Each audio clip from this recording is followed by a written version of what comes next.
With 2024 approaching, people are thinking about their finances and retirement going into the new year. For more insight on how to stay on top of your own fiscal responsibility, we turn to Lawrence Sprung, Mitlin financial founder and author of Financial Planning Made Personal. Good to have you back on the show.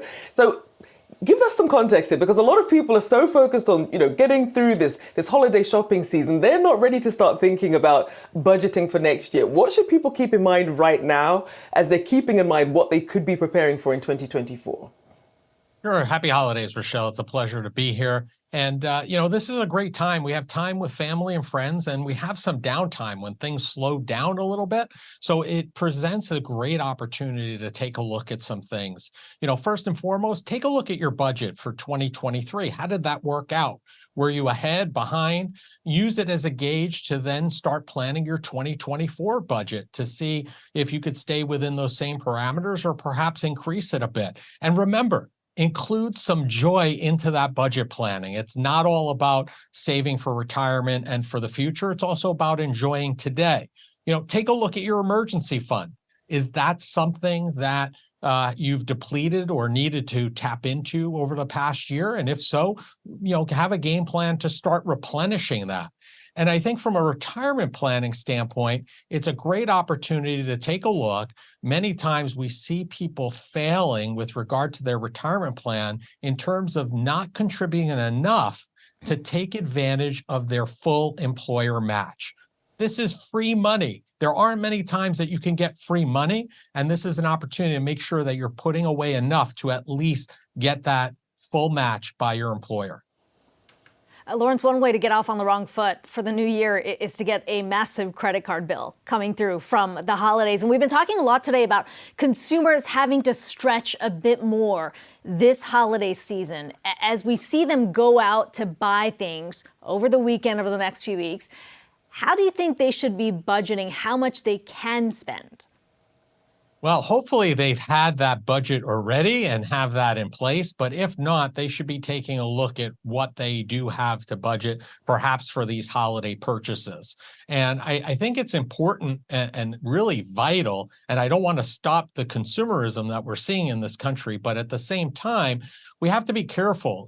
Be careful about making purchases on credit cards, for example, that you cannot pay off at the end of the month, because it's not just the cost of that purchase. Then it's the cost of the purchase plus interest and how long is that going to take you to pay off? It could end up being 50 to 100% more depending on how long it takes you to pay off that debt. So be very careful. Most importantly, try to only spend things on the credit card that you can essentially pay off at the end of the month.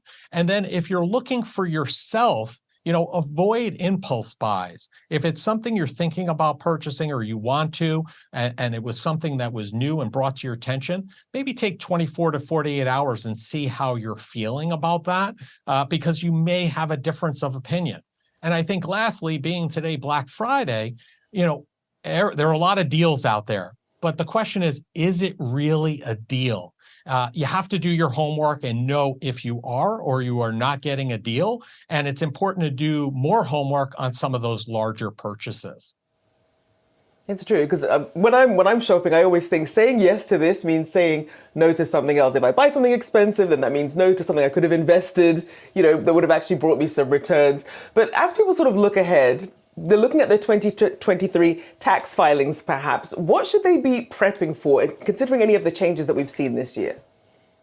So, many of that stuff, many of the things that they could possibly do, our viewers here, we only have a few weeks left to do them. So number one is start getting prepared for those tax returns, maybe start putting together a file for those important documents.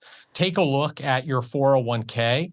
Perhaps if you haven't maxed out, there are still a few more pay periods, or if you haven't put in enough money, there's still a few more pay periods if your employer will allow it to increase that to lower potentially your tax deduction, if you will. If you have other expenses or charitable deductions that you're looking to take, perhaps early next year, it may pay for you to take advantage of them now before the end of the year and push that tax deduction to 2023, where it may be more impactful than it would be in 2024.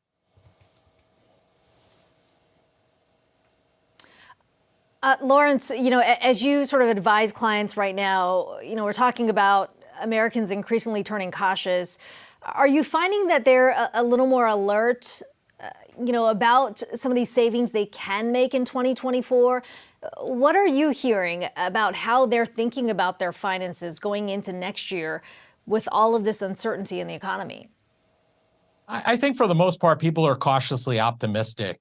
For the most part, we're an optimistic society, and people feel that what we're seeing today will not necessarily be around in the same fashion it is today. It may be different, maybe less so, but we feel the conversations we're having are much around optimism and feeling that we are far better off where we are today than we were a year and a half ago. A lot more certainty. We were in a much more uncertain environment a year and a half ago. So I think that certainty is adding some stability.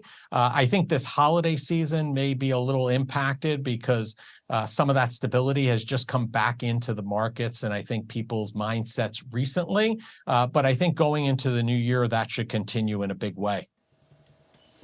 Okay, Lawrence Sprung, some good takeaways there as we look ahead to the new year. Thanks so much for joining us today. Thank you very much.